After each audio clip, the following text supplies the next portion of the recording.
y'all excuse me. I couldn't get it together today, so this is what it's gonna be. What do you mean you couldn't get it together? You look great. I could not get it together. I mean, your skin is just always so perfect. Thank you for the skin compliment, because I'm telling you, I got the skin regimen that I know I've been telling you guys for like a year that I would give it to you guys, but I haven't. But it's like the bomb diggity. Like now more and more, like less makeup. Now I'll do like maybe a tinted moisturizer. The biggest thing is these lashes, y'all. I found this Russian lady and I found her on Instagram, and I couldn't believe the work that she was doing. And it's like these lashes, like look, they look. My neighbor saw me today and said they look like they're growing out of your face. I'm like, I know, supernatural. Look at this hater right here saying that you're gatekeeping. Hey girl, hey girl, you better slow down. Anyways, you guys, welcome to TMW Online. We are covering all things before the 90 days, season 8. We are on episode 3, and I just gotta tell you, like, I was telling Abby, this is quintessential 90-day fiance, taking it back to season 1, season 2, season 3, because none of these couples have met. They haven't been on TV. We're not seeing them online where they're like, giving us all the tea back and forth. Like, this is like proper 90-day fiance. And that's why I'm all about it. Is this episode completely problematic? 100%. However, this is what we signed up for. You know what else makes this like quintessential, typical 90-day fiance? We're only on episode 3 and we've already got our first, I'm done. I was going to say that first of the season. Facts. So let's just jump into it. Because I got some things going on tonight. Oh, somebody has things to do. Things going on later tonight. Did you guys see that I got my ears pierced again? My mom basically is like, you need to stop whatever this teenage rebellion is. You guys, I did this when I asked you guys, and then I went with my niece and got double piercings, but the bling is like helping me bling it my life out. I love it. Okay. I love it too. That being said, let's jump into Laura from Vancouver, Washington. Oh, I was going to pull pictures up because we barely have met Laura, right? So she's 47 right. And yeah, I'm not going to pull her picture up. I'll do it next time. Okay. She is packing to go to see her man, Michael. Now, Birkin. Oh, wait. Yeah, Birkin. Michael's the best friend. Birkin. That Freudian slip. Well, because Laura from previous season, Michael from previous season, Birkin, Nigerian, it's all the same messy situation. But yeah, right. You're Birkin. So she hates packing. Same girl, same. I'm going to tell you something. So I've been gone for a month. I got back a couple of days ago. And, I went with 2 suitcases, Abby. One filled with like gifts and packages and all the things. And I came home with 4 suitcases. And I'm a true immigrant in the sense that one suitcase was full of food. Like full of just food. Food that might like jollof rice, chicken, fried fish. Did you bring any shrimp from Panda Express? I did not, because I'm not an idiot, and I know how to pack food, right? So when you're packing food, you're not just like, no, it's in a container. We saran wrap it, you freeze it, you don't take it out till the day you're leaving. Like, true immigrant style. But yeah, it was a whole thing. Anyways, that being said, I hate packing. I hate unpacking and I hate packing. And if I panned over and you guys could see that one of my suitcases is still on the ground in my living room, it's outrageous. But one of the things, and again, both Abby and I talk about this quite a bit, is Americans, can you just go and travel? Like, just go somewhere. So Laura, 47 years young, and she's never flown over the ocean. She's never left the continent. And I know what she means is she never left America. Oh, which one of you is Abby? Stanky. Okay. Sanky panky. Hey, boy, Yeah. 50 quid. That's funny. Sure. Sanky, I got you. As soon as I figure out what a quid is. Oh, that's That's a British thing, right? that's Brit. Yeah. Yeah. But what is it in number? In 50 quid is a lot. I'm thinking it's about $80 US. Quid is more than a pound. Well, quid and pound is same. It's just Oh, a quid and a pound is the same. yeah. This is their slang. All right, Sanky, I ain't got you no more. You're on your own. You could go ahead and add 50 quid to this chat if you want, Sankey. But that being said, Laura is traveling for the first time. She's nervous. You know, she confronted her best friend, Michael, who really does have feelings for her, but he can't voice them. And she's like, you know, I gave him a chance. It didn't work out. And he has not come to terms with his feelings for her. Although they're in a great friendship, she's like, I have to do me. I gotta date, I'm gonna be out there. If you like have feelings for me and you can't handle it and you can't address it and you can't communicate, then I'm gonna keep it pushing. Right. So which is respectable. What else is she supposed to do? That part. Listen, I posted something recently on my personal Instagram saying, you know, if a guy is not loving you out loud, then he's your friend. And that's what's going on. I saw that. I agreed so hard with it when I saw you posted that. That's what's going on right here, Abby. Yeah. That's your friend. That's your friend. If he can't communicate how he's feeling about you, that is your friend. Mm-hmm. We meet Eileen and Terry, who are Laura's parents, and they're going to take her to the airport because they want to, quote unquote, make her feel supported. And I just want to tell you that in the first 10 minutes, I was like, oh, this whole episode is going to be toxic. I felt it. And that's what was going on. So Laura talks about how they had a strained relationship because their parents are super conservative. In America, that means something. They're Catholic, which also means something. And Bearcan is not who they wanted to see her with. Mm-hmm. And quote, this is a quote, the mom is not in favor of a Muslim. That is a quote. And she thinks it's, quote, irresponsible. Mm-hmm. Hates that he's 20 years younger. He is, quote, an unknown entity, and it's not for love. He wants to get out of Turkey. She's only seeing all red flags. And although she's saying all this and saying, yeah, but I really want you to feel supported. That's why we're taking you to the airport. Unleashes just negativity. And, you know, you're in a car, you're driving far to the airport, you're trapped in the negativity, and all she's doing is spewing negativity and talking about the concerns she has and how she disagrees with all of it. And, quote, she's not happy for her daughter, Laura.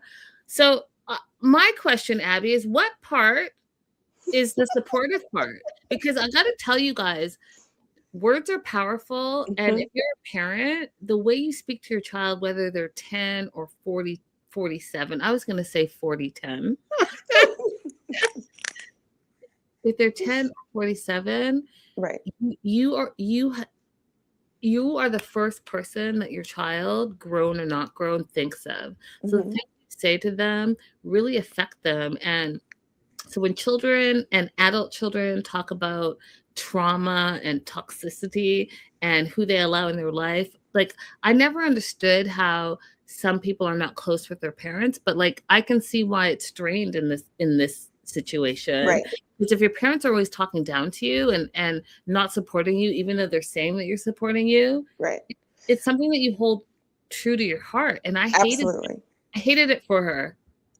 There's a parenting philosophy that you're running up against that overlays this entire conversation, which is, if I do things for you, then I love you. No matter what I say to you, if I have done an action for you, then that is sufficient for me as a parent. Here's how you see it in action. We're taking you to the airport. So it doesn't matter what we say to you while we take you there, because we're supporting you by taking you to the airport. I give you food to eat. You have a home to sleep in. So it doesn't matter how I talk to you because I have provided you what a parent is supposed to provide you, and therefore I'm a good parent. We see parents who kick their children out all the time for being homosexual or being transgender who claim that they're good parents. I provided them a place to live. I provided them with food to eat. And the only reason I kicked them out was because they weren't conforming to my house rules, but they will still call themselves a good parent. So that's the philosophy that you're hitting when you're like, how do they call themselves a good parent? Because some people don't believe that their children get to exist as separate people with different preferences, personalities, and opinions. Yeah, Once you yeah. Sorry So to cut you off. It's terrible. It's yeah. terrible. So one thing I wanted to say though, before we keep going in on her parents, because we do need to go in on them some more, is that Laura says that there is a cultural issue between having male-female relationships that she thinks Birkin may not understand, and that it's not a cultural issue, Laura. Okay, it's because you and Michael are not really friends. You and Michael have unrequited feelings for each other at different points in time, or feelings that he can't articulate. That is not a friendship. Right? It's not a relationship, but it's not a pure friendship. If you were pure friends, that would be a different issue. But there's no context in which your relationship with Michael would be okay with anybody that you're dating, no matter where they're from, because this person is interested in you in a different way than just being regular friends. 100%. Question of the day. Can men and women, adults, just be strictly friends? Let us know in the live chat. We're watching the replay. Let us know in the replay. Abby, what do you think? Can men and women strictly be platonic friends? Yeah, absolutely. I have many male friends, and the only way that it works is if you genuinely don't have any romantic feelings for each other. If you genuinely don't. At all. Period. At all. It's not a situation where you're like waiting in the wings to see if the person becomes available. Like it has to be, and it's more difficult for men because a lot of times men have a hard time seeing women as people as opposed to objects to be used or flaunted or conquest. But if you meet a man who could actually see you as a person and appreciate your friendship and return that friendship without expecting a physical satisfaction in return, then yes, you could be friends. Yeah. Silver Lining says they can, but those two are not. Exactly. 100% agree. Facts. We head over to Turkey, Izmir, Turkey, and we meet Berkan. And you guys, I'm sorry. I'm not sorry. He's problematic to me already. Like off the jump, problematic. And when he's talking about he's in darkness, he's reading Nietzsche and the book and feeling like Nietzsche and him are both in darkness. And I was like, bro, you're 26 years old. You need to go find yourself still. And this darkness and whatever you're working with, you need to figure that out before you actually try to enter a relationship with a grown-ass woman. I'm not for it. So what we find is that he wanted to be a professional footballer, soccer for Americans, but he blew out his knee and his ACL and it got crushed. So his career was over. And ever since then, he's only 26, but he can't figure his shit out. Met Laura on Snapchat. And you guys, that's part of the first of all, you know I say this all the time. Don't fucking slide into oops. Too comfortable. Don't slide into my DMs. I'm not gonna answer you. I don't like it. But I'm not on Snapchat. When people are like, "Are you?" No, because nothing good happens on Snapchat. Why do you want to send me something that disappears? It's because you're not supposed to be sending it to me in the first place. They met on Snapchat, and he feels that Laura allowed him to feel that dreaming is okay. She sees a sun in her in his darkness. Red flag, red flag, red flag. And after 3 weeks of talking on Snapchat, he told her that he loved her And she decided that she was going to go to Turkey and meet the love of her life, which she continues to refer him to, which is confusing to me because you've never met him in real life. So like I've said to you over and over and over again, you guys, if you're in an online relationship, it's not a real relationship. You guys are online friends. Like back in the day, they called it pen pals because you would write letters. It's the same shit, but you have technology. How is that? You never met him. So he's also decided that he wants to propose to her. She hasn't even landed in Turkey yet. What? And then, so we're learning about him. We meet Memo and Tugba, which are two best friends. And those are the two people that he's close to. And we find out, which I thought was interesting, wanted to get your take on it, Abby, that he is not close to his family, which for him to be from Turkey is very rare. Those families are intertwined. They're like African families. African families, Filipino families, like I can go on. There are certain cultures where you and your family are all intertwined with everyone else you know. And if you don't know someone, someone knows someone who knows someone, that boom. It's like I was shocked when he said he wasn't close to his family. What were your thoughts, Abby? Same thing. I was like, oh, there's got to be a story there, and I would really be interested in what it is. I was also interested because he's in Izmir, which is a part of Turkey that is super touristy. So I was wondering, like, is he? I don't want to be one of those people who's like, he's just looking for a green card, but like, is he there because he likes that there's so many foreigners in that area? Just something that came across my mind while he's looking for himself. Is that what he's doing to try and entertain himself? I was in Izmir, and it was the place where I got so many messages from Turkish men. Like it was it was overwhelming. Yeah. And it did feel very much like you were trying to catch a foreigner. That's the vibe I'm getting from him. I'm not a fan. I'm not a fan from the jump, but here we are. His friends were talking to him about Laura's age and ask, how old is she? Because he shows a picture. I guess they think she looks old. And then they're like, well, when you're 45, she's going to be 65. You're going to want someone younger. Have you thought about that? And also, have you told her about your situation? Because what we find out in this very new episode, just learning about him, he's had 2 failed businesses. He's got no job. He's got a bunch of troubles that he doesn't get into, but it's something that his friends are like, you need to tell her. She doesn't know because he doesn't want to have that conversation over the phone. He wants to have that in person. And then here's the thing that I didn't like as well. He wants her to end her years of friendship with Michael because he's not comfortable with the friendship. He doesn't think that men and women can be friends, and he doesn't trust Michael. Excuse me, y'all haven't met and you're already having this type of demand. Listen, Right. if you're in a relationship, okay, first of all, I'm going to tell you something. Your friends will always be your friends. Your relationships may or may not work out. You might be in a relationship for 100 years and it works out for you. But if you've been friends with someone for more than 10 years, that is rare. Think about just step back right now. Step back and think about how many people you can count on one hand that you've known for more than 10 years. Okay?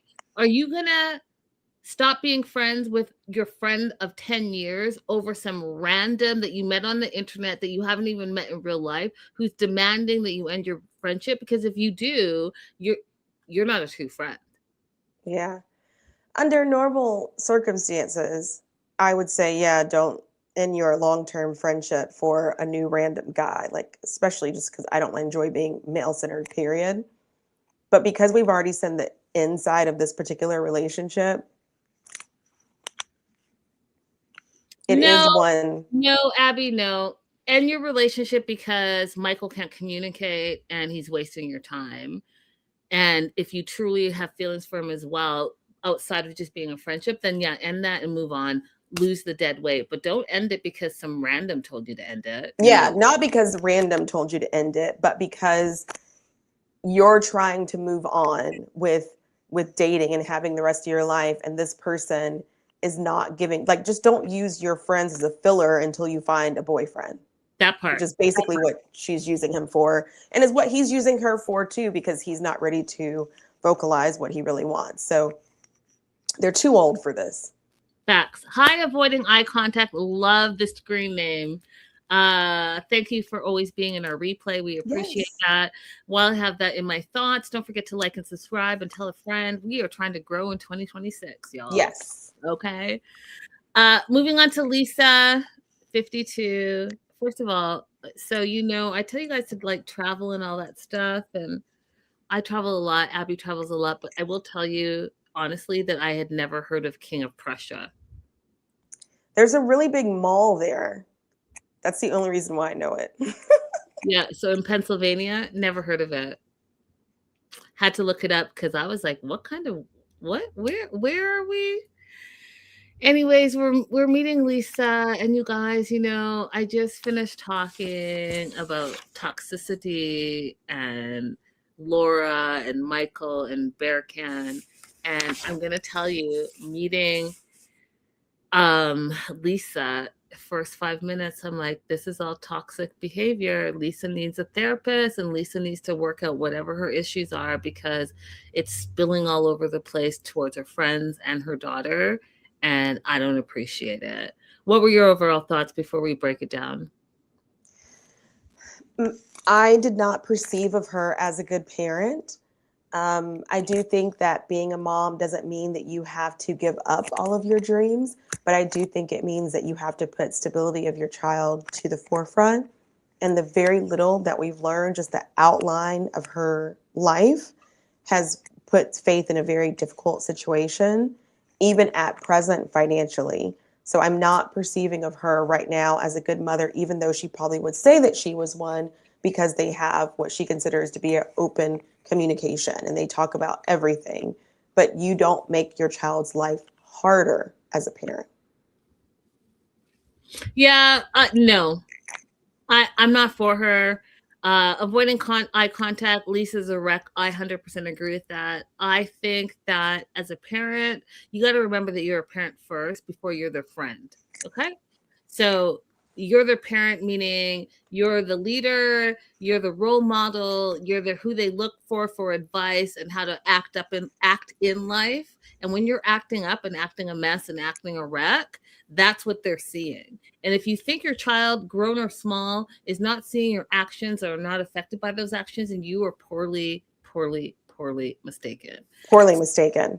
I was also really offended when she kept saying, I will always choose you. Because she's lying. We've seen time after time already that you didn't choose her. Like, how you're standing on 2 feet that are in debt, not choosing your daughter. Facts. But we can go into the breakdown. So she's picking up condoms with her daughter and having that conversation about Daniel, whether he's a playboy versus a gigolo versus a pimp, and they're having that full-on conversation in the car as they're driving to the drugstore to pick up condoms. They're having the conversation about eggplant size and whether it's inches or kilometers, and I just thought that was like outrageous. Canada, yes, we do kilometers, but like, don't be stupid. You're not doing kilometers for eggplants. Like, just don't be stupid. Like, it just the stupidity of it all was just like blowing my mind. I'm already upset that I have this toxic 52-year-old, and now you're having a conversation with your 20-something daughter. It was too much. It was too much. And then Abby, and then Lord, 2 things hit me like a brick. Number one, 52 years old, and she's never used a condom before. Let that sink in. 52. Well, that one didn't catch me off guard so bad, because that would just indicate that the time period that she grew up in, I mean, like, it makes sense. Does No it? sex, it does make sense, because in sex education, what you learned back during that time period, because I'm 45, we're not far away from each other. What we did in sex ed was, you're supposed to be abstinent until you get married. And if you are actually using any kind of birth control, whether it's like a pill or, condom, you are promiscuous, you are sinning. And so you're not really encouraged to use birth control. You're just encouraged to get married. And then once you're married, you don't need to use any kind of birth control. So like, she would have been taught the same thing that I was taught in sex education, which is just abstinence. I'm not saying that it's smart. I'm just saying that it makes sense that that's the situation she finds herself in. Avoiding eye contact. The 80s did have AIDS, but at the time, I remember we were all told that it was just for men who were committing sins. I don't know if I could be more explicit than that. That's what we were taught about AIDS in the 80s. Okay, and everything you're saying is valid, Abby, but like, she's 52. We're like in 2026. It's not the 80s, it's not even the 90s, Yeah. it's not even the early 2000s. But in all the intervening years, she said after her second marriage to a man, she's been with a woman or different women for the past 21 years. So in all that intervening time, if she had had relationships with men, maybe she would have, but it was women. No. No. So, but then just one more thing, like avoiding eye contact. I think that you're right. Like, I understand what you're saying. Women do need to protect themselves, but during that time period, we were being told that, if you're with your husband, then you're safe. Our husbands were not telling us that they were cheating on us. Magic Johnson. They were not saying, I'm doing something underhanded behind your back, so you need to protect yourself. The majority of women who end up HIV positive is because they had an unfaithful partner. So, or yeah, exactly. No. I'm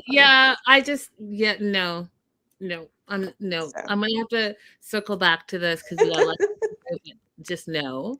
So she's never used a condom before, buying it for the first time at 52 years old. And then we also find out that she's been married 5 times. And which goes into what Abby was saying, that, hey, you're going to date this person and then you're going to marry them because that's what you're going to do. First time, she said she was young and she got it annulled. Second time, it was her best friend and also her baby daddy, which is Faith's dad.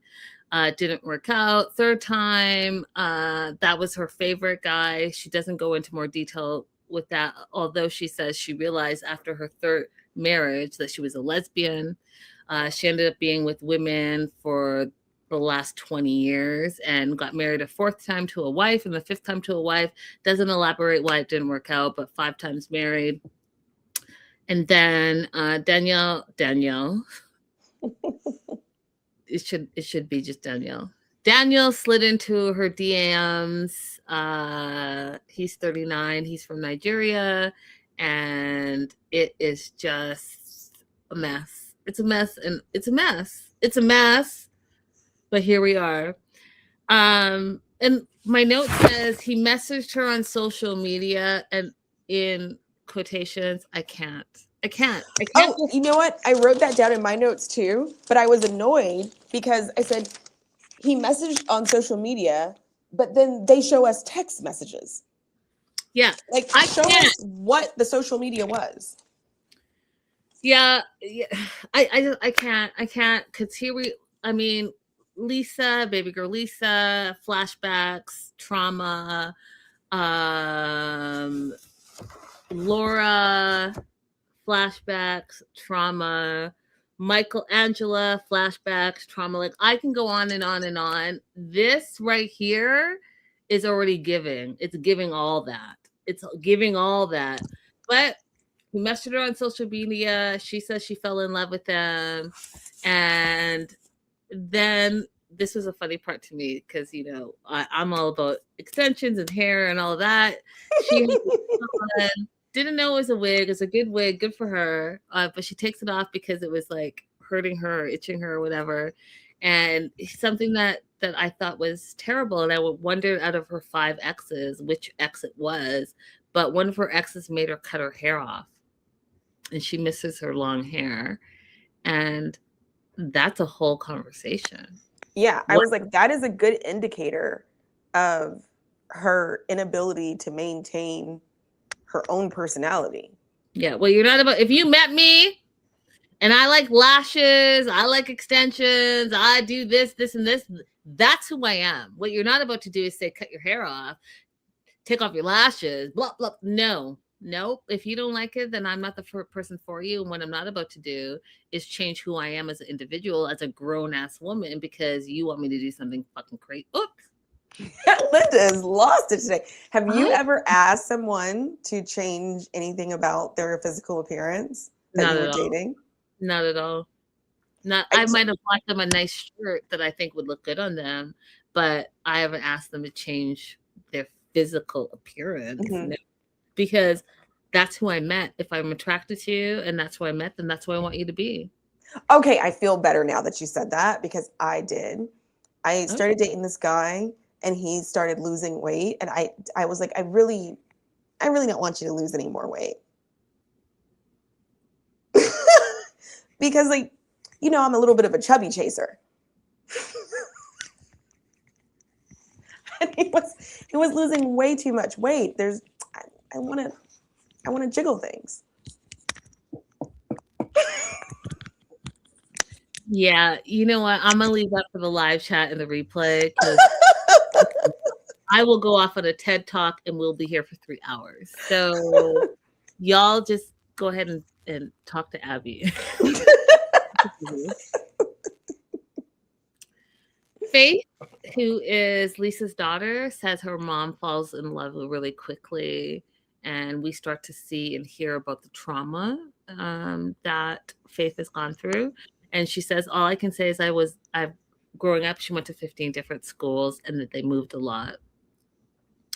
That is really sad. So going back to what Lisa said, where she's like, oh, she says it later in the episode, but that I'll always choose you first. Clearly, you didn't choose her first, ever. And that's where her trauma is centered. So there's only 12 years of school. So 15 different schools over 12 years. Terrible. Abby, it's Horrible. terrible. We learned that Lisa and Daniel have engaged in some online intimacy. Again, too much information for me right off the bat, but here we are. She is in the drugstore and calls over employee because she doesn't know what she's doing. But here's the thing that I thought was interesting. For someone who's never, she didn't say she never bought a condom before. She said she never used a condom before. But she needs latex free because she's allergic to latex. And I want to know how she knows she's allergic to latex if she's never used a condom before. Balloons. Oh, so she's just ballooning it up. She's blowing balloons and her lips popped out open. Probably. I mean, like, this is a lady who's 52. So like our old school birthday parties, you just buy a pack of balloons and blow them up. 80s birthday parties, Rainbow Bright cake, and some balloons. Hospital, Silver Lining says gloves. Abby saying balloons. Yeah, there's a ton of ways she could find out she had a latex allergy. You see my face right here? I'm not buying it. She's not. You know what? The problem is that when you don't like someone, you just don't believe anything they say. You're right, Abby. Abby, you're so right. You know what? You know what? That is my toxic trait. If I don't like you, I don't believe anything that you're saying. It all sounds like lies. You're right, Abby. Absolutely. That you nailed that right there. And you know what?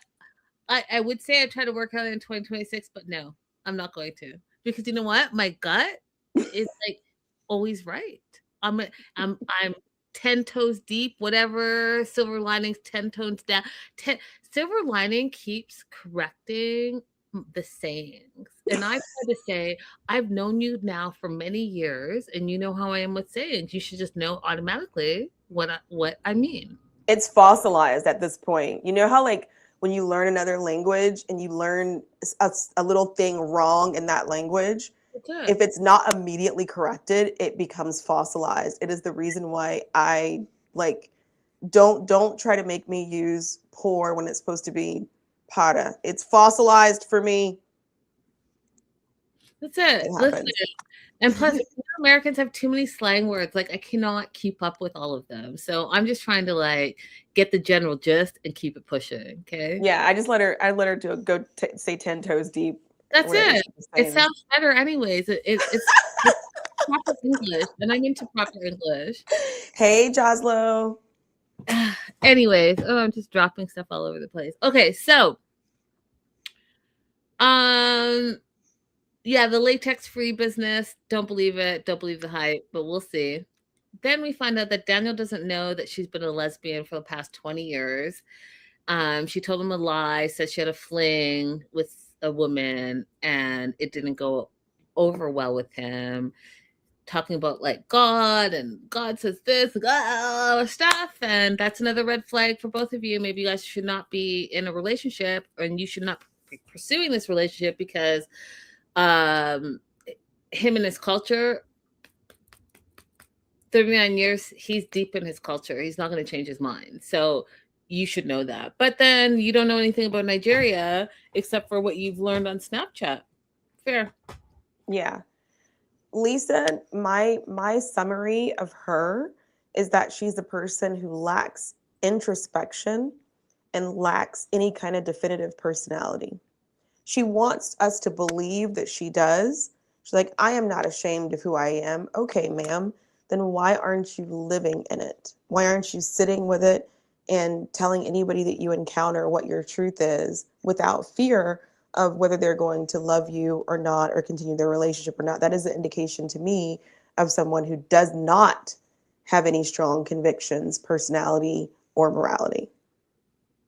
And like, what is your conviction? I'm confused. Like, you say you're a lesbian, but then maybe are you bisexual? Are you sexually fluid? Like, I'm not clear how this dude came on Snapchat. All of a sudden, you're no longer a lesbian. Like, I don't think she's clear either. I just don't understand it. Like, and you know, to each their own. But like, I just don't understand it. Yeah, avoiding eye contact. They do not like that. They do not. Like yeah, they don't like that. So she goes for kibachi with her best. Wait a minute, they go for what? Isn't that called kibachi? Oh, sure. You call it Hibachi? Isn't that what I just said? No, you said kibachi. And what did you just say? Hibachi. Oh.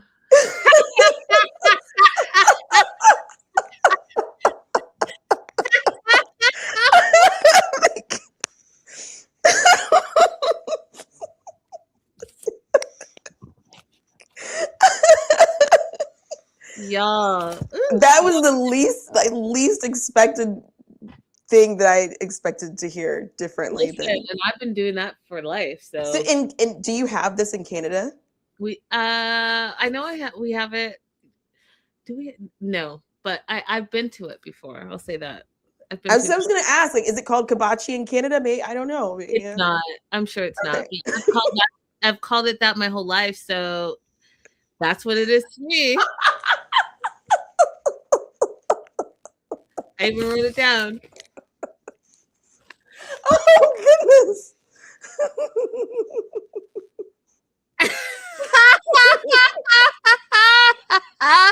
You know what's terrible is no one that I've gone with has ever corrected me.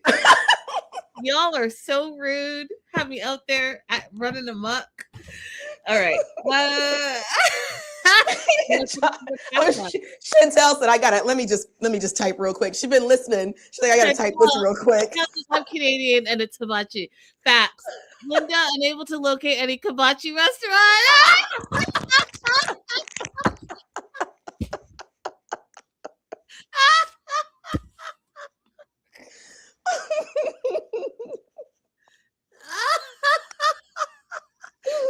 Y'all, there's no turning back.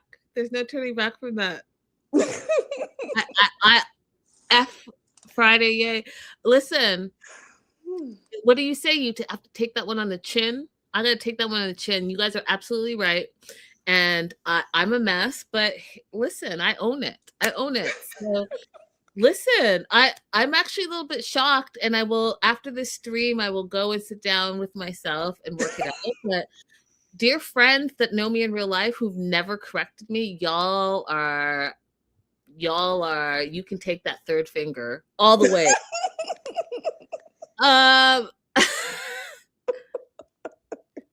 My next points are probably going to be invalid because of what I just said, but I'm going to say it anyways. So they are going for hibachi, not hibachi.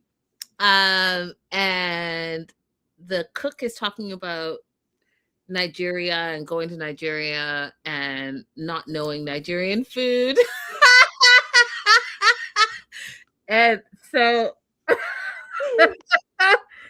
he's like, why are you going to Nigeria? And then my question was like, how do you not look up Nigerian food? But then I'm invalidating my own point because, you know. I mean, you know what's served at the hibachi place. You just didn't know it wasn't called hibachi.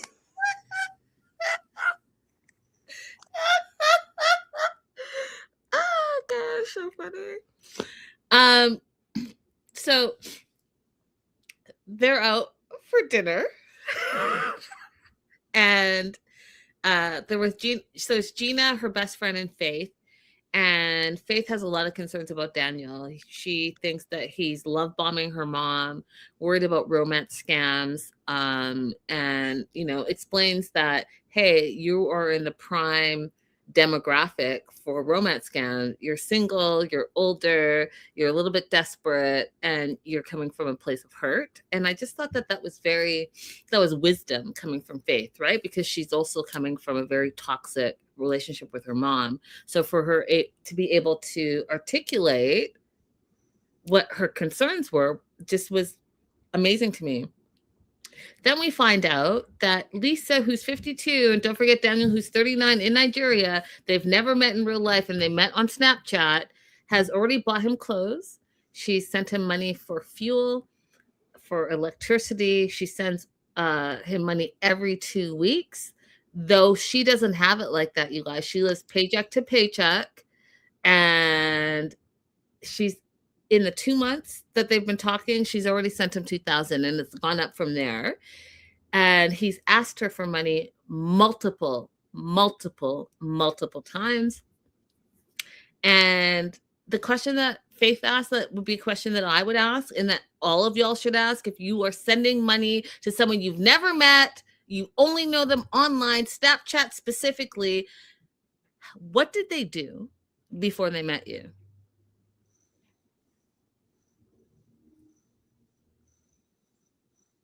Okay. She goes on, she meaning Faith, goes on to say, like, I don't get it, because the mom is now backtracking a little bit and trying to stick up for Daniel, saying, you know, he caught malaria and then he caught something else and something else. He's been very sick. And Faith's like, well, so now that he met you, he gets sick all the time. And so you have to send him money. And yeah, he lives in a poor place. But guess what? We've been struggling. We're in a poor place in America, and you are borrowing all this money from Gina, and Gina is giving you the money for the visa for you to go to Nigeria. She's giving you money that you're sending to Daniel. Like, yeah, this fool's saying he loves you because you're sending him money. Mm-hmm, mm-hmm. Right. Send me money every 2 weeks. Yes, please. Yeah. It's crazy to me that she's like borrowing from Peter to pay Paul when her own daughter is in need. Like it's crazy. But the thing about the money that I really wanted to focus on was the malaria. Because like, am I tripping? Or are there not like, this is Nigeria. This is not like an undeveloped part of the world. They have access to malaria treatment. Listen, I don't know again, I was about to cuss. I don't know what's wrong with me. I don't know what's wrong with me because you guys, I don't even do it like that. But like, I think this episode just got me all riled up. First of all, if you're traveling to any African country, you're taking your malaria pills, you're not drinking the water, you're getting all your shots and all of that. Malaria is not, I mean, is it there, but it's not running rampant. Right. So that's what I was trying to, like, I didn't say it very well, but that's what I'm like trying to say. It's not like okay, so when we talk about romance scams or whatever is going on here, but I'm going to call it for what I think it is. I think that he wants a better life. He sees it through this woman. She's already sending money. I mean, you ever met and she's already sending you money every 2 weeks for the past 2 months. You've already gotten 2,000 US, which goes, y'all, that's so much money, right? In Africa, it's so much money. You know what I should do? I should set up an account for myself and say that I'm in Nigeria and start dating from America as a Nigerian and just see how many people will send me money. Do it. If you have that type of time, do it. Do it. Let's do a case study. Let's do it. You know, I'm down for an experiment. Do it. Do a social experiment, and then we'll sell it to Netflix and call it.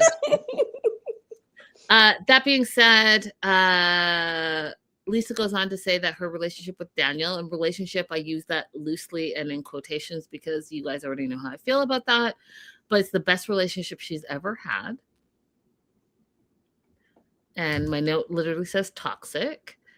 And then we get the first "I'm done" of the season.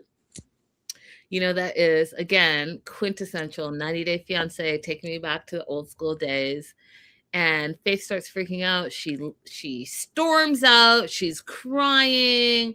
She talks about how she can't talk to her mom because her mom tells her that she's not allowed to feel the way she's feeling, which again is trauma, right? So your daughter is expressing her concern about your relationship with her, and you are invalidating her feelings. I think that's disgusting. Okay? Disgusting. Mom follows her out with her best friend Gina, tells her that I'll always choose you first, which she hasn't, which is a lie. It's a bold-faced lie. But she's like, you know, if you're worrying that I'm going to go to Nigeria and marry Daniel, I promise you that I won't. That's the promise? Abby. What a ridiculous promise. What a nonsense, unuseful promise. Disgusting. Disgusting. Daughter's concerned that she's had so many relationships. She's always put her relationships before her daughter. And the daughter says, you know, you never listen. You never think about us first. And my note says, the toxicity and the trauma that this girl is carrying is palpable. Like, you see it in how she talks to her mom. And I dare say, you know, and don't come for me, but I feel like you also see it in her health. You see it in her health. That's the only way. No. I think that's absolutely true. When she said she went to 15 schools, I said she hasn't had any kind of foundation to establish healthy routines. At all. And I feel bad for her. I feel bad for her because she's not had a parent that could be a role model that she could look up to. She is parenting her parent, and that is just not okay. Yeah, I agree. Avoiding eye contact said it sounds like borderline abuse, and I would go the other direction. It's neglect. Yeah, 100%. It's neglect, 100%. Moving on to Aviva. No, sorry. and Stig. And I'm gonna call him Elorn because that's his real name, and I'm not going with Stig. Linda, What were your? what is happening right now? I know my attitude. No, her What? name is Aziza. No, it's Aviva. Iviva. Where the heck am I getting Aziza from? It's Aviva. I know that for sure. Because my Ghanaian name is Afia. And so I was like, oh, that's pretty close. So no. I say crazy stuff, but I'm Oh my gosh. I got her confused with Mike and Aziza. Remember them? yes. Okay. All right. Go on. Y'all. She tried to take me out. Right? Hey, Mia. Hey. Yeah, thank Okay. you. Linda is correct. Cha-ching! Cha-ching! I'm correct at least once. Cha-ching! So Aviva's flying to Belize. She almost missed her connecting flight. And you know what? For those of you that travel like Abby and I, that is a B to try when your flight is like delayed by someone, delayed by just being delayed. And you have to get, because you know that if you miss the connecting flight, then you're going to be sitting in the airport for hours. And it's like, you just want to get to your destination. You've planned it, you've booked it, you've paid for it, and one day off will like totally take your whole day. It's like, I hate that. So I felt her when she's like, her flight leaves in 20 minutes and they haven't even landed yet. Like, do better, airlines, do better. Right. And that's the reason why, like, whenever I see one of those discourses about, like, why do people stand up when the plane lands? You can't go anywhere yet. I don't say a word because I'm a stander-upper. Oh, If you my connection is coming in, you are? I am, because if my connecting And only listen, if I have. wait, Abby, let me just get this straight. So the plane lands, pow. You stand up immediately. As soon as you're allowed to take your seatbelt off, if I have a connecting flight, I am making my way as far as I can get up the aisle before traffic stops me. Absolutely. Because, like, if I'm way back in the 20s and 30s and my connecting flight is, boarding in 15 minutes, I'm not going to sit back here all polite while everybody picks up their bags that they stuffed too tight and they can't lift on their own and they need help. I'm going to snake my way on up as far as I can get. Okay? And then I'm out faster. And I don't care. I've argued with people about it. I have a connecting flight coming in, and what I care about right now is me. So Abby and I are friends. We absolutely don't agree about anything. I think it's outrageous when people stand up when the plane lands. The doors aren't open, flight attendants aren't ready, the pilot hasn't even given the go ahead to open the doors. So, like, you're standing for what? Just to get in front of people. Yeah, you can get in front of people, but like if you have a carry-on and your carry-on's not directly above you, because sometimes it's like to the left or to the right, you still have to stop and get those. And it's y'all. I don't have those problems, babe. Listen, I got my book bag and I'm on the go. You all are the problem. Okay, you all are but, problem. But what happens if my plane is, because I only do this if I have a connecting flight that is boarding soon, right? So I have a connecting flight that is about to start boarding, right? So I'm supposed to just sit and let all the slowpokes get off the plane in front of me? Okay, go ahead, live chat and replay. Are you a stander-upper as soon as the plane lands, or are you like a regular person and you wait till like flight attendants and the pilot says, okay, the doors are open and the flow starts flowing? Let us know, because I think it's outrageous. And I sit there and laugh. I'll take pictures. And if you know anything about me, because I travel a lot, I post pictures of these people standing up when the plane just lands. It's outrageous. Someone tried to tell me, oh, well, I like to stretch my legs. I've been sitting for so long. Abby's saying that she snakes her way through. I'm going to tell you that's not real reality, because you can try to snake your way through, but the people that are ahead of you are not letting you out. And first class for sure. Oh no, I never For get all the way to the sure. front, I'm but not I letting definitely I can get from the 30s to the 10s. Let us know what you think in the live chat. I'm a sit and wait person. Yes, Lindsay, because you know what, Lindsay? You are a normal person. Or Lindsay got the big bucks and she's already sitting in the front anyway. Or she doesn't have a connecting flight. Could be. Keep it coming. Keep your comments coming, because right now, Abby sounds crazy to me. Okay. Back to Stig and Aziza. Yeah. Don't back down, Linda. I won't. I'm trying to make travel smooth. And it's people like what's this woman's name? Molly, Forest Mom, who has never traveled before, that like mess it up for all of us. And Abby travels more than me, so I'm shocked about this standing up. It is making me look at her completely differently, because I won't do it if we have plenty of time. But yeah, she is a professional traveler. You know what else I won't do? I will not make you smell my stinky shrimp that I bring onto a flight. Facts. Silver linings with you, Abby. She stands. She hates being pinned in, even though she was probably on a flight that was at least 2, 3, 4 hours. So I don't know what she's talking about.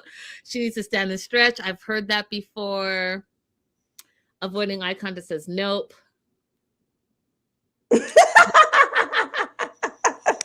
Molly, I'd have to push her out the way at TSA. I can't.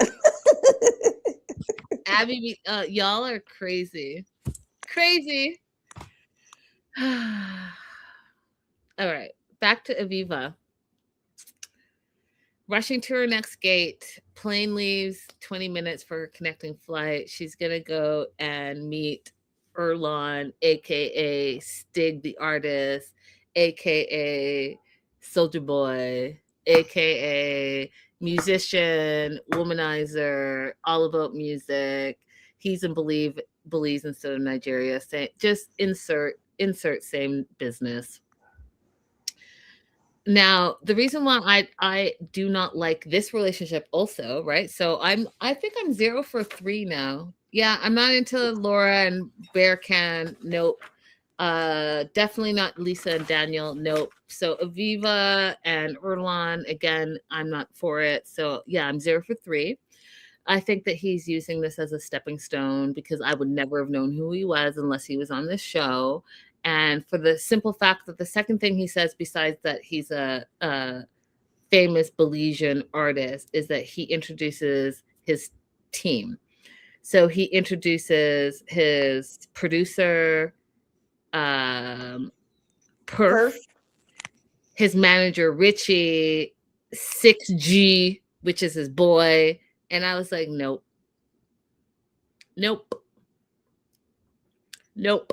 What if these are his only friends? Says apparently he's a star there, unlike Usman. I don't care if he's a star there. I don't like what this is doing right now. So we find out he likes American girls. He met Aviva 2 years ago. He thinks she's hot because she has blue eyes, great personality, and a beautiful heart. And his friends start like teasing him and saying, like, you want to breed her? And he says yes, maybe a boy and a girl. He also wants to go to America. And when they say for citizenship, he says yes. Abby, what were your thoughts on that as an immigration attorney? I have so many thoughts. In the beginning, I thought if he wants to expand his music career, he would actually qualify for a visa on his own. He wouldn't need to do a fiance petition or a marriage petition. Oh, tell me more. Yeah, he could apply for, it's called an O visa, for people who have extraordinary talent in the performing arts. It's how Justin Bieber initially came to the United States, and a number of other artists. They didn't come as green card holders. They came, on an O visa. And then he's never said it completely, but I think Justin finished his process through marriage to Hailey Bieber. But But yeah, so he would qualify for that based on his, what appears to be the mass of people that are at his concerts and what he says about himself. He looks like he would qualify for an OV, so he'd be able to travel freely back and forth. But he says a lot of things that are questionable. Maybe he doesn't know that. Maybe he doesn't know that he qualifies for a visa on his own, because the whole idea of, yeah, I want to be American and I only go after foreign girls, that part does sound questionable. 100%. So this O visa, you don't need a sponsor. You just have to apply for it.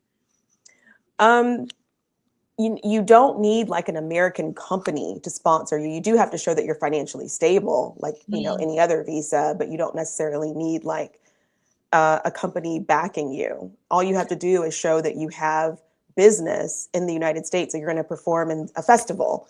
You're going to perform at a museum if you're an artist of like painting or drawing or whatever. Like, just show what performances you're going to be doing in the United States, and you get the O visa so that you can travel freely back and forth. Thank you, Abby, the attorney.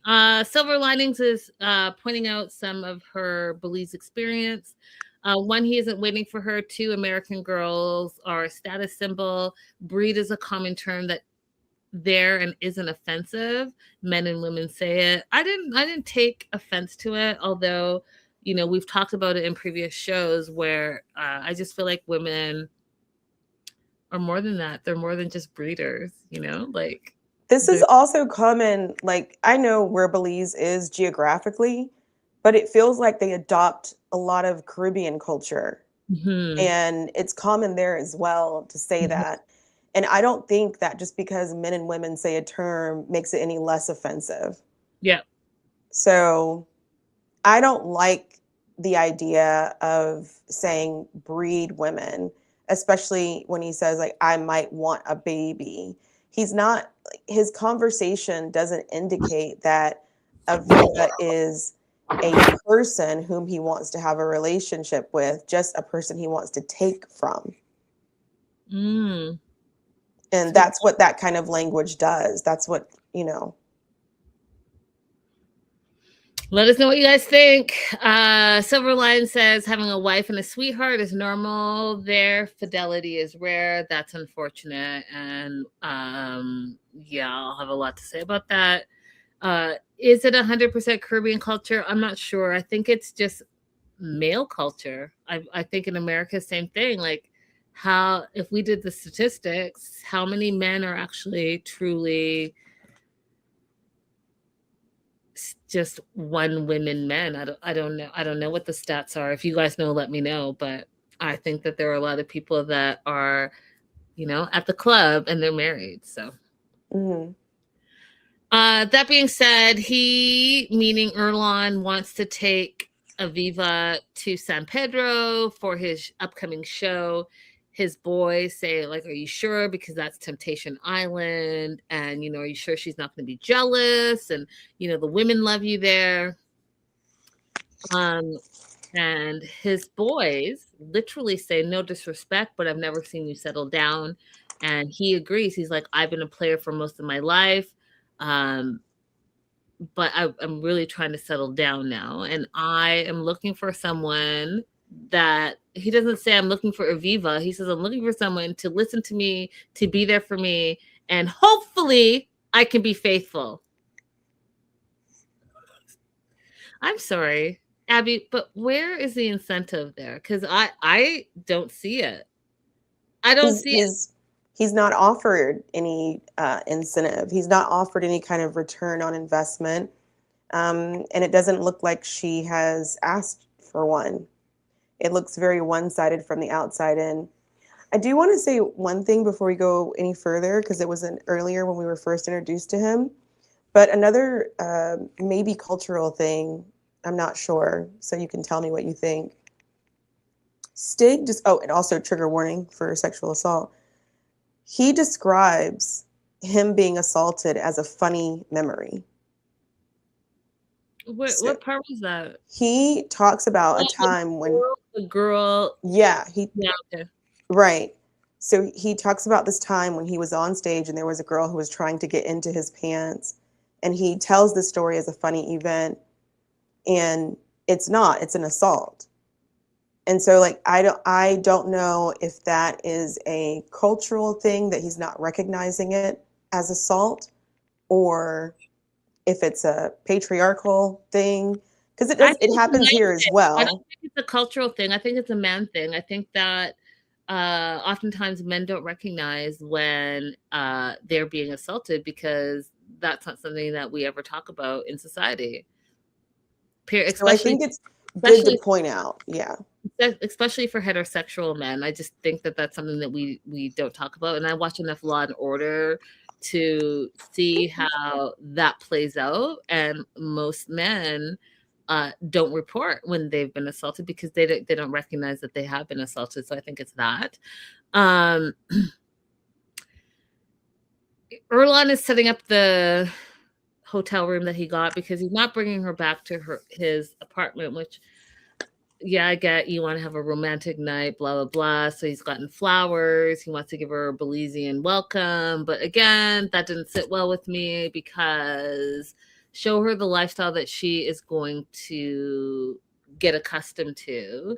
But you're not showing her that because you don't really actually want her to get accustomed to Belizean lifestyle because you actually want to come to America. And you made that clear. They love each other. They've been dating allegedly for 6 months. But it's the first time they're meeting in person. And he is willing to, quote, start the rest of his life with one burner. And in their culture, one burner means one girl.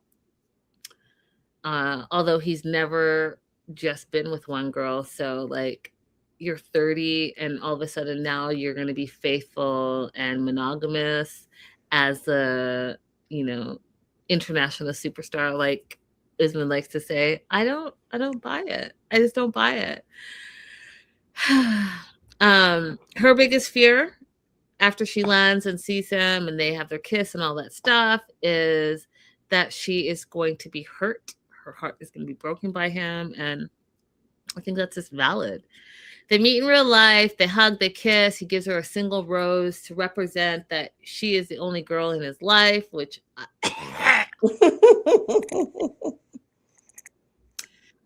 tells her that she's more beautiful in person, likes her body, says she has a fat booty. Just you see how it's just going downhill from here, you guys? She brought the Chinese food in the styrofoam container. She brought it, reminds him that he said if she brings it, she'll marry him. Again, cringe. And she feels a spark between them immediately. Do you?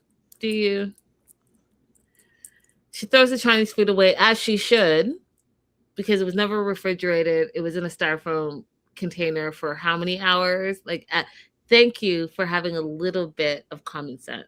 Not a lot, but a little bit. Just an iota. Just an iota. They're driving to the hotel. They pass his billboard. He's a wine ambassador. She's like, can I take a picture of it? Which I just thought was very, I don't know. I'm just not liking the vibe. Like, why ask him? Just take a picture. He's not the boss of you. Mm-hmm. It's a public space. It's a public billboard. Take a picture if you want to take a picture.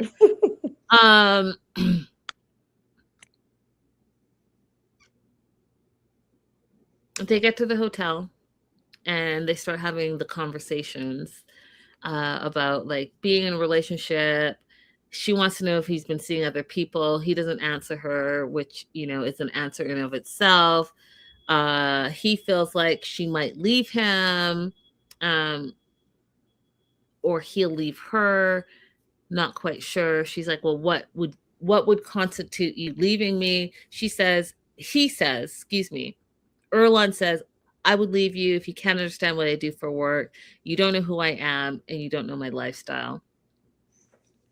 Sounds to me like you're not making any changes, Erlon. Mm-hmm.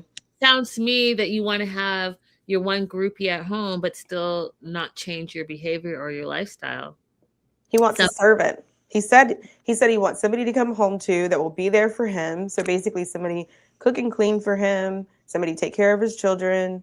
That's what he wants. He wants somebody to, like, I'll be out doing whatever I want, and when I come home, you'll be there and everything will be clean. That's what he wants.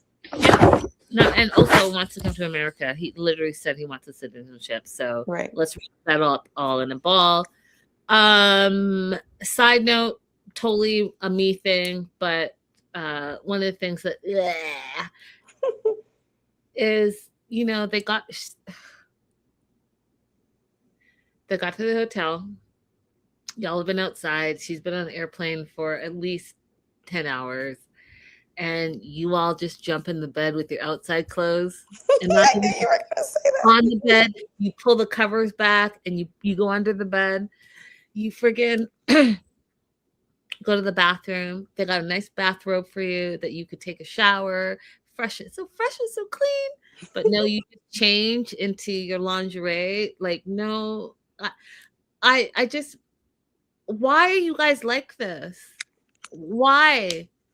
Maybe he likes it tart. Why?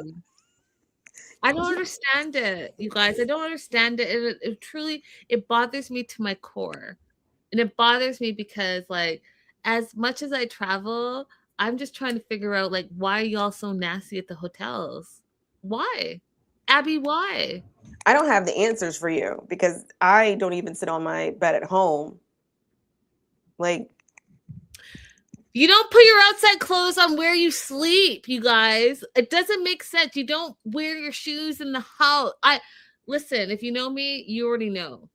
I'm just saying, like, you all wonder why you guys are like all the time and you're dirty.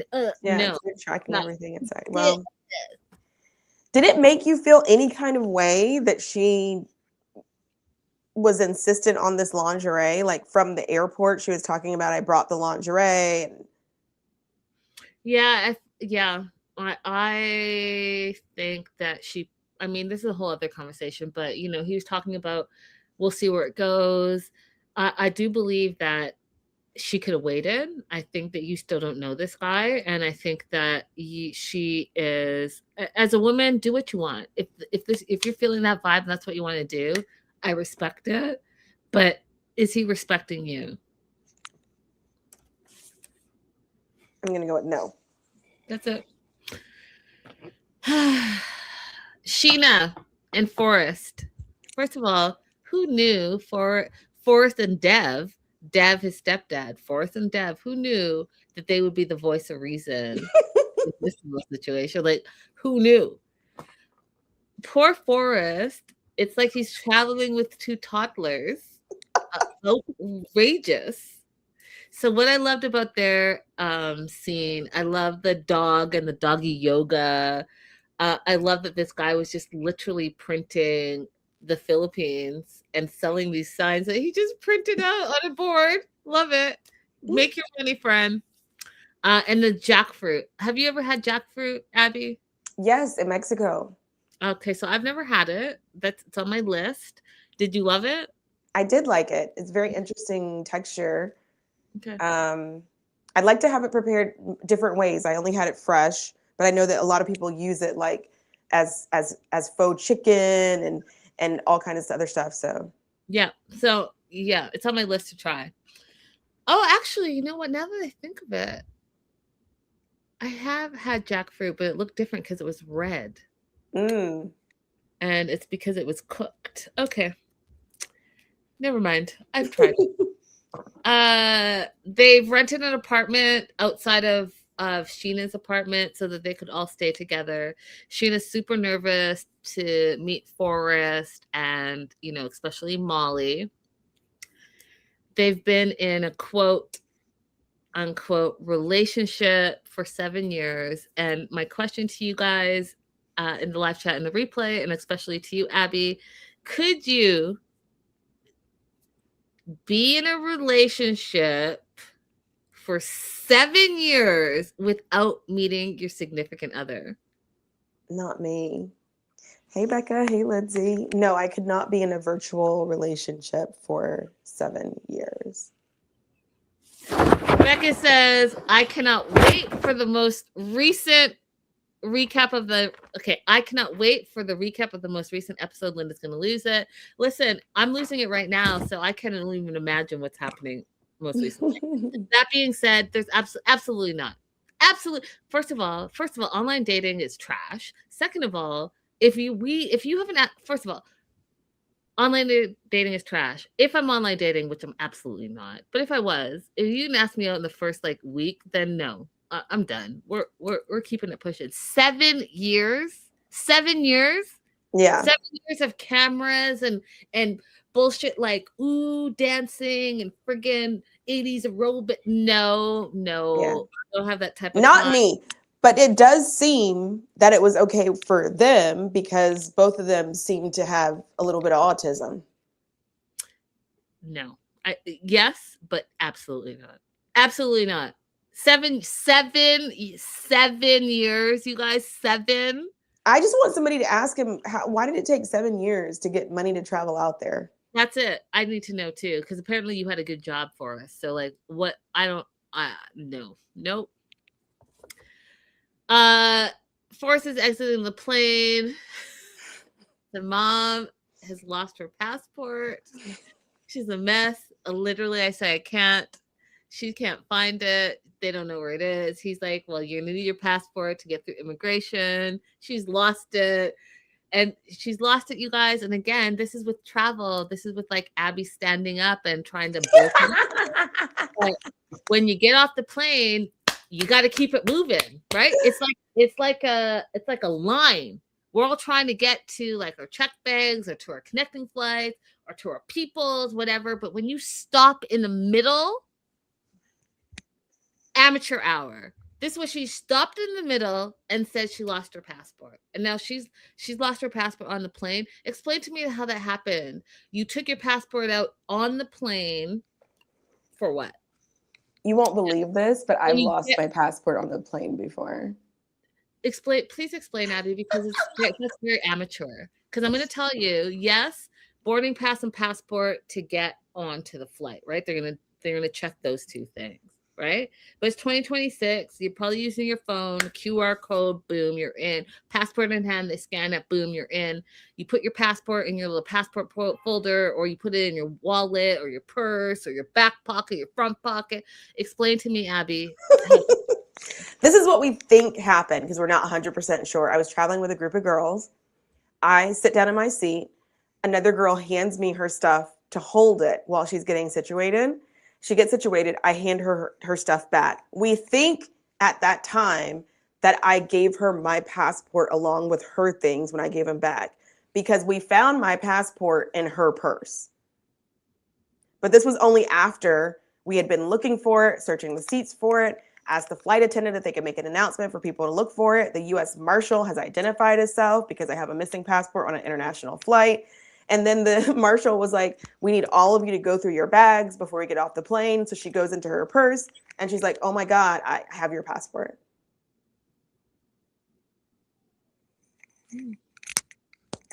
Was this like 10 years ago, Abby?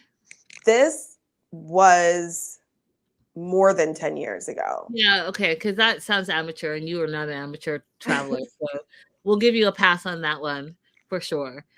But Molly is a mess. So Molly's like holding up the line, can't find her passport. Finally, they find it. It's on the plane. They get off the plane. Forrest wants to go and freshen up in the washroom, give himself a pep talk on "You're the man, you can do this." Woo woo woo. Meanwhile, Molly's turned up in the corner. Molly and Dev, I'm not sure what they're doing. And even Dev's like to Molly, settle down. Because she spun herself up about their relationship, her passport, like no one really knows what she was exactly talking about, but she was spun up. She's also still upset about the money situation. And literally in all caps, I say what SMH because we learned that this money situation is not really a situation because it's friggin' Sheena's money. Sheena's spending money the way she wants to spend her own money. They didn't send her money. This is not Forrest's money. This is not Molly's money. This is not Dev's money. This is Sheena's money, who, as a doctor, veterinarian, she is earning on her own. And she has decided that she is going to support her family, her parents specifically. So I'm not clear, and I am about to lose it on Molly for her having the audacity and the privilege and, the Caucasianness to spew this anger on someone else's money. Like, make that make sense. It doesn't make sense. My note, Maladacity. listen, y'all. Stop it. Just stop it. Stop it. My note again, because I'm still shocked, is that they've been online dating for 7 years, and I literally say amazing because it's amazing to me. They Molly, did have a sweet little reunion. Oh, sorry, go ahead. Molly wants to say a bunch of stuff on what Forrest shouldn't say on his first meeting to his 7-year girlfriend who's never met in real life. She stops herself. And so this is the only time where I'm like, okay, Molly, thank you for pulling it back a little bit and understanding that you were completely overstepping again. So she just says, go, Forrest, go, say whatever you want to say, even though she wanted to tell him exactly what to say. Mm-hmm. Forrest and Sheena see each other. They both start crying as his parents, Molly and Dev, watch on. They have this all this gushy moments. Our journey is about to start. I love you. No, I love you. They hold hands. You're my world. Papa Bear, Snugga Bear, Hooga Bear. Now I'm making stuff up, but you get the point. This feels like heaven. They kiss. It's his first kiss, you guys. Don't forget, he is a 32-year-old real life. What's that movie? Virgin. Mm-hmm. 40-year-old virgin. Yeah, he's a real life 32-year-old, 40-year-old virgin. So his first kiss, they have at the airport. He loves it. He says she smells good, smells like fruit. It's lingering on his lip, like all that stuff. I'm happy. I'm happy for you. I am happy for you, Forrest. It was a bit extra for me, but I get it. Like if I was a teenager and it's my first kiss, I'm totally feeling what you're feeling right now. Right. While they're doing all of that, Molly sneaks up to give Sheena a hug. Now they're all hugging, they're all crying, including Dev. Dev is the voice of reason in this moment. It says, you know what? You're all right, Sheena. You're all right. They do group hug. We're all a family now. Sheena apologizes to Molly, and my note says in all caps, for what? For spending your own money? For what? Right. So Becca has just said over here that she thinks that Molly might also be undiagnosed with the TISM, and that's why she's also hyper focused on this money that doesn't belong to her. And that would make sense. That would make genetic sense. That makes a lot of sense, Becca. That's a good observation. It's hard to see inside of this particular situation because there's so much not mental health. What is it? Is that's considered like a learning difference? Whatever it's considered, I'm not sure what category it falls under, but there's so much of that going on in this situation that it's hard to assess it. Yeah, I mean, I am not so politically correct. I'm just going to say there's a lot of stupidity going on here. I don't know what the hell, but Frick is leading frack and it's not going anywhere. And like I said at the top of this, for Dev and Forrest to be the voice of reason, that tells you everything you need to know. Mm-hmm. Period. Full stop. Mm-hmm. Last and certainly least in my books. So far, it's a no for me for Laura and Bearcan. It's a no for me for Lisa and Michael. Oh, not even Michael, because I keep calling him Michael, because Michael's from Nigeria. It's Daniel. Lisa and Daniel, it's a no for me. Okay. Aviva and Erlon, it's a no for me. Okay. Sheena and Forrest, I'm rooting for them just because, like, they just seem so. It's like basic love, and I'm about basic. Me personally cannot be for it, but I'm for their basic love. My concern is that because we're perceiving him as nice, that we're overlooking a glaring red flag, which is his desire to control her money. Yeah, and so I'm I'm for them for now, but we'll see. But it's a no for everyone else, and it's absolutely not for Rick and Trisha. And I'm gonna tell you why. First of all, 52 and 25, no. Second of all, before I even get into their whole situation, the fact that I found out this episode that he is a Dominican Republican. I need to end this immediately.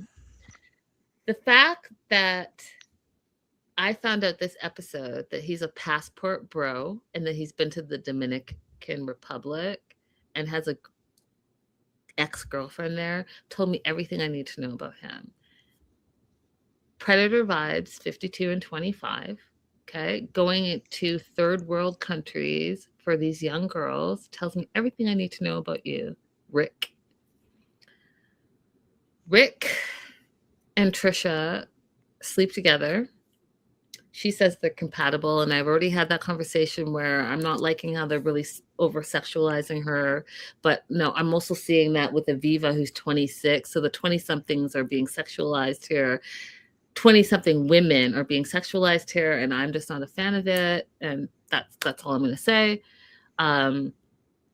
But apparently they had sex a couple of times last night, and then he wakes up and wants to do one more round in the morning. He has more tricks up his sleeve, quote unquote. I say SMH because you grossing me out. She wants to take him to the market, explore the city. They're in Analaki, and I love learning about all the travel, right? Especially as someone that loves to travel. I love that because even if you don't have an opportunity, I've always said this is where 90-day TLC Sharp Entertainment can miss the mark, because show people who haven't had the ability to travel what they can look forward to. So she wants to show him the market, and here's where his just very American came out. He is worried about the refrigeration and the types of meat. So stomach of the cow, pig face, intestines, the heart, the brain. He quote unquote says he feels deceived about this raw meat. It's wrecking his sexy vibe of the night. And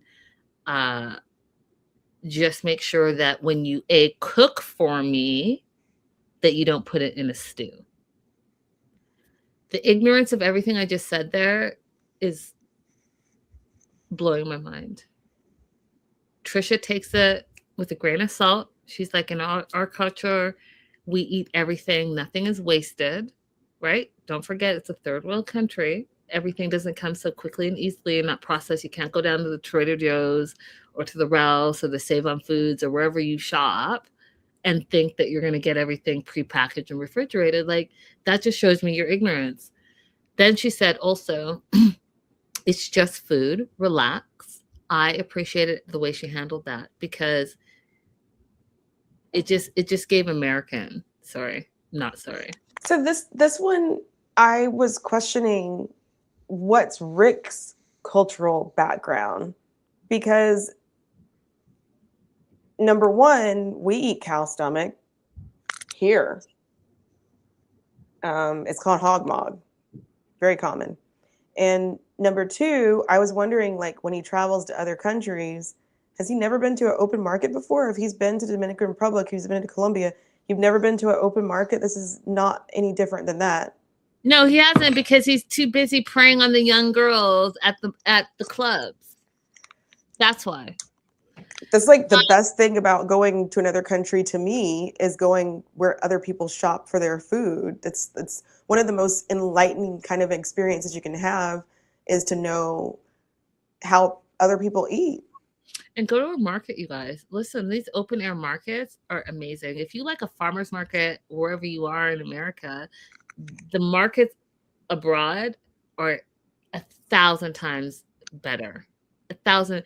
I mean, if you ever been to Japan, Harajuku, it's like a whole Sunday festival, food, music, and it's like blocks and blocks and blocks and blocks long. It's amazing. It's amazing. You go to the Philippines, same thing. Street food, that's what they're known for. Like, I just don't. I think it's what Abby said. If I don't like you, then everything you say is just going to irritate me. And this is what's happening with Rick. I think he is the worst right now. Wait, I had a question for you. Have you ever eaten brain? I haven't, but I've seen it in a stew. It's like more like a soup, but like thicker soup. And I was gonna try it, but I didn't. Have you ever had it? Yeah, but it was on accident. It was not on purpose at all. I thought that I was having a little quesadilla, but I misunderstood. It was a quesadilla. Quesos is brain. Brain. Yeah. So I ate them multiple days because they were really cheap. I just kept on going to the same place and getting them over and over. And then another parent came up to me when we were waiting to pick up our kids. And she was like, "Oh, you really love those quesos." And I was like, "The what?" She's like, I saw you at the store. You go by the store, because I really would, like, on the way to Taylor's school, I would go by that store, get like 4 or 5 of them because they were like 2 pesos a piece. And then I'd wait outside of the school, just like having my quesos. Sometimes I'd even get the bread from the bakery across the street, and like eat it all together, a little afternoon snack for myself. Love it. So I was like, "Oh no, you're mistaken." So I go back to the store and I asked the guy, and he had a grin on his face. He knew. That's why Abby is so smart. But anyway, yeah, I do like the way that she handled it, but I also think that it's one of those instances where we can inadvertently look over something that is a clear red flag when somebody is vocally disrespectful to your culture. That's something that you have to, pay more attention to, 100%. I think. 100%. And it goes more than that. It goes more than that. Disrespecting the culture. Then, she's taking him on this beautiful drive down the coast of Madagascar, and they stop, they get out, there's live music. He tries to dance a little bit, he can't dance. Then he sees her dancing and he's like, "Oh, is that your cultural dance?" Which is like so like ignorant. She's like, "No, that's just the way I dance." She tries to explain Rova, which is the area that they're in, and she explains that means palace. He's like, "Oh, where's the palace?" And she like points it out. He's just like small-minded, and I don't like that for her. However, he thinks he's falling more and more in love with her and wants to be transparent. He wants to have a talk with her because he's still stuck on this 5 days where he tried to call her and call her and call her, and there was no contact. So he tells her about this again, and she literally said, reminded me of Greta from The Other Way. "I already told you about this." But when a man is insecure, and when he wants to put his insecurity on like a strong woman, he's going to continue to badger and badger and badger and badger you. And I want you guys to really pay attention to what I'm saying, because if it was the other way around, women would be like, "Oh, she's nagging me," or "She's bitching at me," all this stuff. No. When you have an insecure man, those are the most lethal. And I want you to really pay attention to who you're interacting with and how they're responding, because she's already addressed this. And now she has to address his insecurity because he has not accepted it. And not only has he not accepted it, he has done her dirty, and he's trying to flip it so that it's her fault that he cheated on her because he didn't believe her and he thought that she cheated when she didn't. So you see the manipulation there? That is That is the ultimate red flag. That is a just run. Just get out now, because he's 52. He's not changing. I promise you he's not changing. So she says, I already told you. He didn't believe her. And then says to her face, I want you to be open and honest right now. What? She's like, okay, just don't get mad, which again is a red flag, right? You haven't tell your man that you just slept with, that you just met, to not be mad because you don't know how he's going to react. She tells him that her ex got robbed. He blamed her for being an accomplice. Her brother got in an accident on their scooter. Obviously, there was like not an insurance thing that they have in the West. And so they had to pay for the victim's needs and pay amends and all of that. So she was focused on that. She's like, basically, I wasn't thinking about my phone for those 5 days. I was going through a lot and doing a lot. And so that's why I didn't call you. He thought she was with someone else. And she's like, he's like, I'm your confidant. She's like, I didn't know you. 26-year-old with common sense. I didn't know you. We've never met. Yeah, we've talked on the phone. Yeah, maybe we've DM'd, but I don't know you. Why would I tell you all my business? Why would I tell you my problems? And then you think that I'm a gold digger and I'm telling you because I want money. No, that's not who she is. She's a midwife. She has her own life and she's trying to do it the right way. And meanwhile, this 52-year-old insecure passport bro is bringing drama into her life. So then he feels guilty for not trusting her. And in the 5 days, he did her dirty. And the producer's like, well, what did you do? He first, and avoiding eye contact, says this. He gaslights not only Trisha, but the producer, because he says, oh, I talked to my ex from Colombia. No, that's not what happened.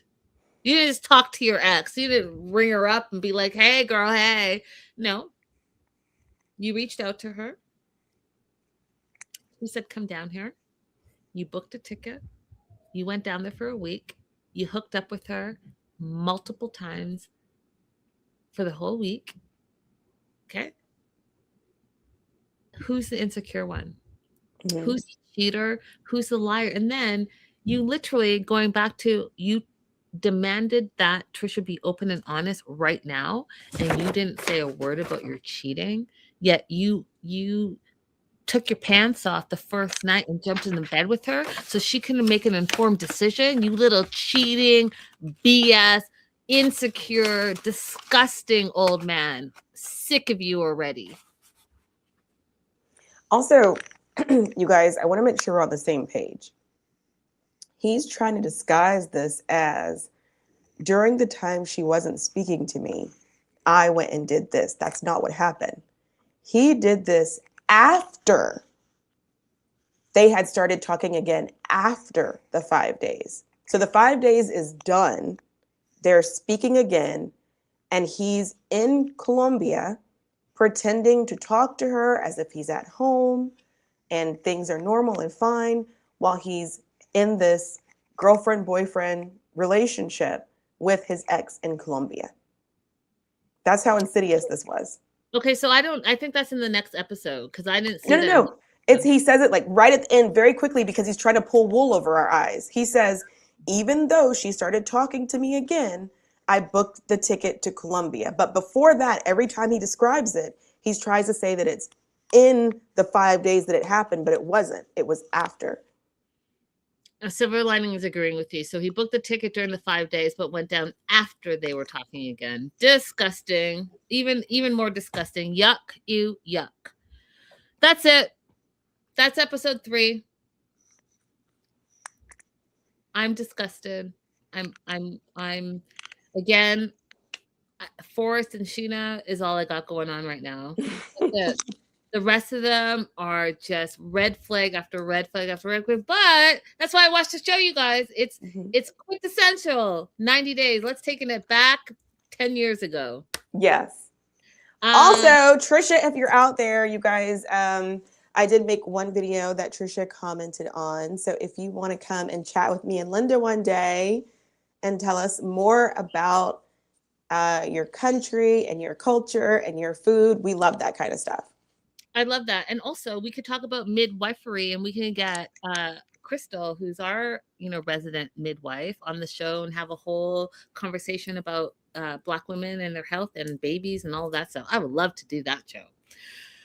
All right, you guys. I'm going. I am going to get ready. I have dinner plans.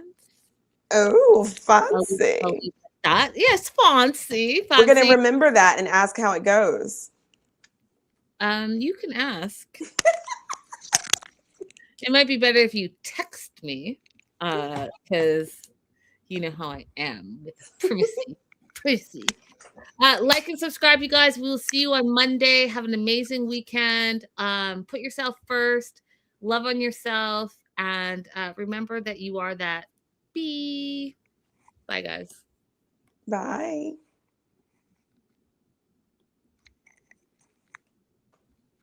Oh, is it doing the special stuff that it used to do or what? It doesn't say ended yet, so I think we're I still know in it hasn't. it.